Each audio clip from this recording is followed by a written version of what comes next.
بسم الله الرحمن الرحيم الحمد لله رب العالمين اللهم صل على محمد وعلى آله وأصحابه أجمعين اللهم انفعنا بما علمتنا وعلمنا ما ينفعنا وزدنا علما. Bu darsda tajviddagi eng asosiy qonun-qoidalardan hisoblangan, Qur'onda ham juda ko'p keladigan, qiroatingizni ham chiroyli, go'zal qilib beradigan qonun-qoidalardan biri sukunli nun va tanvin qoidalarini o'tamiz. Mavzu o'zlashtirishga qiyin emas, lekin shunda ham oddiylashtirib, soddalashtirib o'tishga harakat qilamiz. Demak, sukunli nun va tanvinda jami 4 ta qoida bor. Bular izhor, idg'om, iqlob va ixfo. Mana shu 4 ta qoida bor xolos. Bularda har biriga batafsil to'xtalamiz. Ungacha ham qisqacha tushuncha berib o'tadigan bo'lsam. Har bitta harfni bittalab yodlab o'tirishimiz shart bo'lmaydi. Misol uchun ixfoda 15 ta harf bor. Mana shu 15 tani yodlab o'tirmaymiz. Qanday qilib? Iqlobga qaraydigan bo'lsak, bunda bir dona harf bor xolos. Bu ham ba harfi. Oson. Izhorga keladigan bo'lsak, buni qoidasi ham oson. Va mana shu 6 ta harflari ham yodlashga oson bo'ladi, o'rgataman. Idg'omda biroz ko'proq to'xtalamiz, lekin buni ham harflari 6 dona xolos. Izhor va idg'omda harflari bilan yaxshilab o'rganamiz va iqlob aytganimizdek bir dona harf. Agar shu 3 dona harfi bo'lmaydigan bo'lsa, bu ixfo harfi hisoblanadi degani. Yodlab olsangiz yaxshi, yodlolmay qolsangiz mana shu oson usul. Iqlob chiqib ketdi. Izhor va idg'om harflarini yodladingiz, qolgani ixfo harfi degani. O'zi sukunli nun nima? Sukunli nun bu so'z o'rtasida yoki oxirida sukun bilan kelgan nun. Ko'rinishlari yunfiquna so'zida kelyapti, so'z o'rtasida, yoki unzila so'zida ham so'z o'rtasida kelyapti va bu yerda min so'z oxirida, an so'z oxirida. Shunday ko'rinishlarda keladi. Endi tanvin nima? Tanvin bu an, in, un shakllari bilan keladi va doimo so'z oxirida keladi. Ko'rinishlariga qaraydigan bo'lsak, so'zlarda qanday kelishiga jannatin, samavatin, g'afurun, shakurun doimo so'z oxirida keladi. Va yana bir qo'shimcha ma'lumotki, agar tanvin kasrali yoki zammali bo'ladigan bo'lsa, hech qanday o'zgarish bo'lmaydi. Oddiy holatda yozilaveradi. Samavatin, g'afurun ko'rinishda.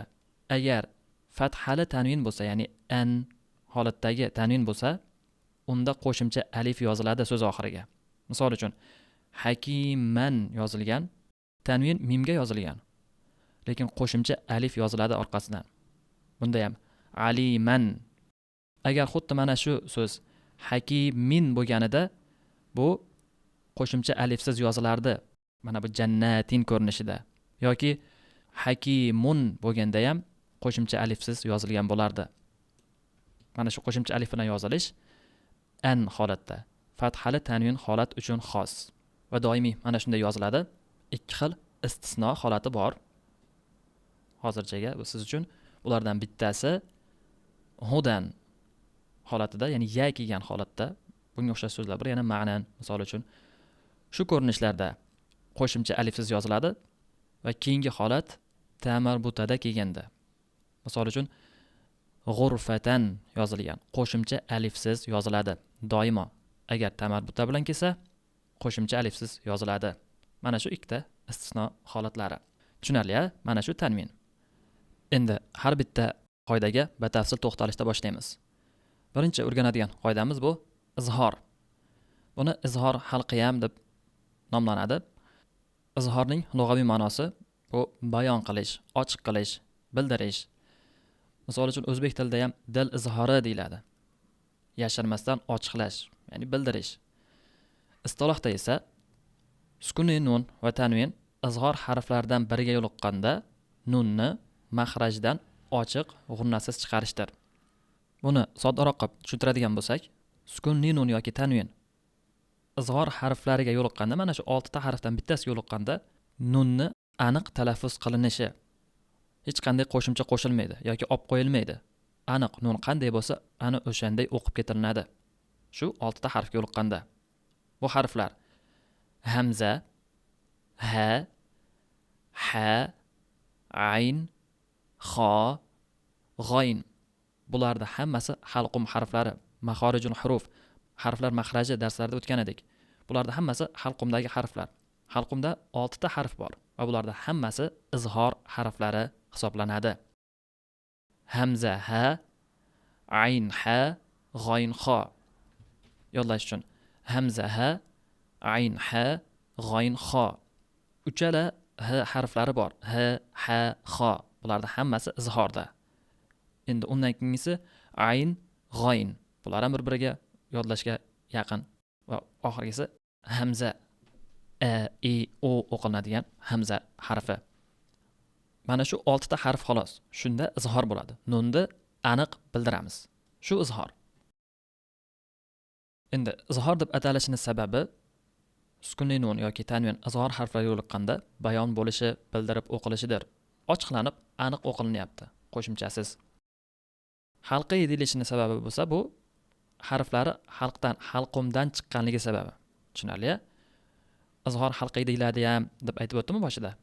Mana shu halqiy deyilishining sababi harflarni har biri halqumdan chiqqanligi uchun.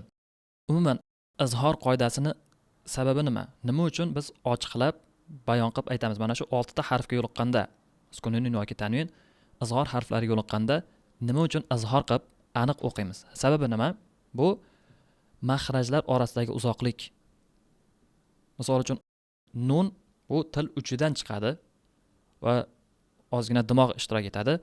Halqum harflari va nunni orasidagi maxrajlarni uzoqligi, ya'ni masofani uzoqligi izhor qilib o'qilishga sabab. Chunki bu maxrajlardan nunga to'g'ridan-to'g'ri yetib kelib bo'lmaydi. Biroz vaqt talab qiladi. Shuning uchun nunda aniq o'qilinadi, keyin u harflar talaffuz qilinadi. Mana shu sababi. Sukunli nunni bir so'zning ichida izhor bo'lib kelishiga misollar. Har bir 6 ta harfga alohida misol olingan. Qanday holatda talaffuz qilinishi uchun. Sukunli nun bitta so'zda ichida ham bo'lishi mumkin va ikkita kalimani birlashishi, bir-biriga yo'liqishi natijasida ham bo'lishi mumkin. Biz birinchi ko'rayotganimiz bitta so'zda ichida. Nun hamzaga yo'liqqanda yan'auna, yan'auna. Sezgan bo'lsangiz, nun bilintirildi, hamza ham aniq bilintirilib o'tib ketilindi. Yan'auna yoki bo'lsam yan'auna deb ushlab qolinmaydi. Yan'auna. Nun bildiriladi, o'tib ketilinadi. Keyingi misolda ha harfi uchun yanhauna, yanhauna. Nun ushlab qolinmaydi. Ha ham aniq bilintiriladi. Ayn harfiga misol an'ama, an'ama, an'ama yoki an'ama. Bunday holatlarda o'qilinmaydi. Aniq bilintirilib an'ama o'qilinadi. Yoki Fotiha surasida ham bor-ku, an'amta, an'amta. Shunday o'qilinadi. Ha harfiga misol tanhituna, tanhituna. Bunda ham ikkala harfda ham aniq bilintirilib, ortiqcha ushlab qolmasdan o'tib ketilindi. G'oyn harfiga misol fasayanghiduna, fasayanghiduna. Nun g'oyn aniq bilintirildi. Xo harfiga misol al-munkhaniqatu, al-munkhaniqatu. Bu yerda ham nun, xo harflari aniq bilintiriladi. Keyingi holatda sukunli nun ikki kalimada kelishi, ikkita kalimani birlashishi natijasida, bir-biriga qo'shib o'qilinishi natijasida qanday bo'ladi?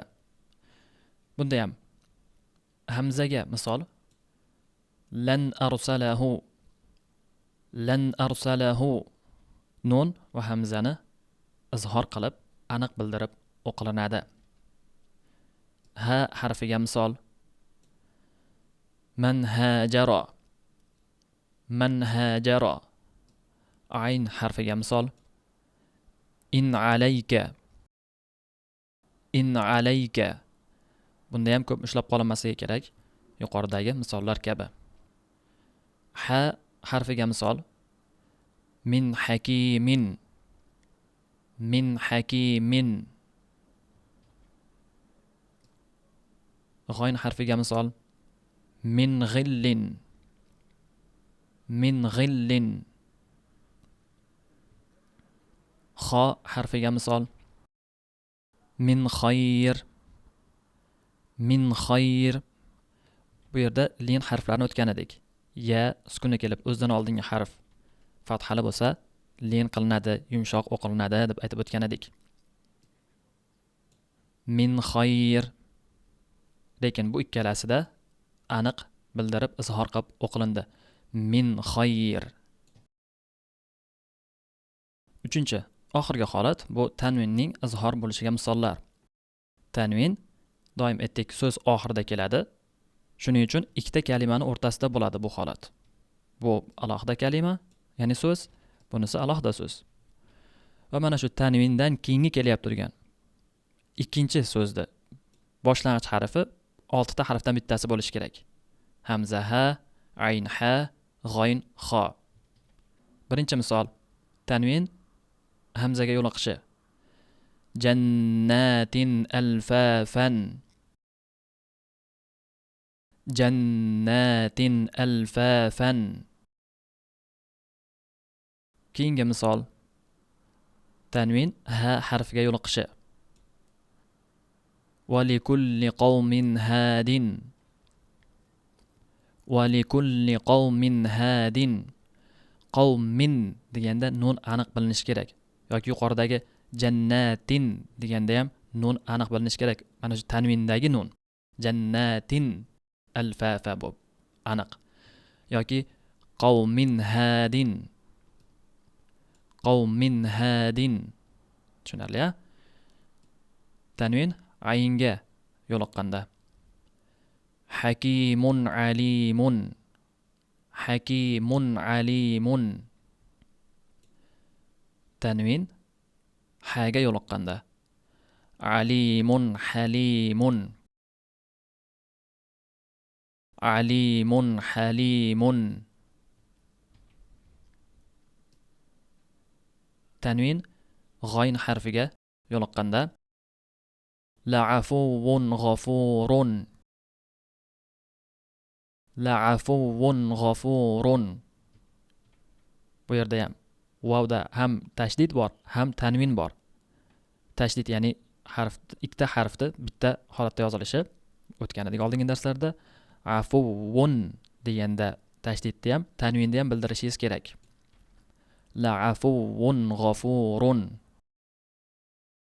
Oxirgi holati tanvin xo harfiga yo'liqishi.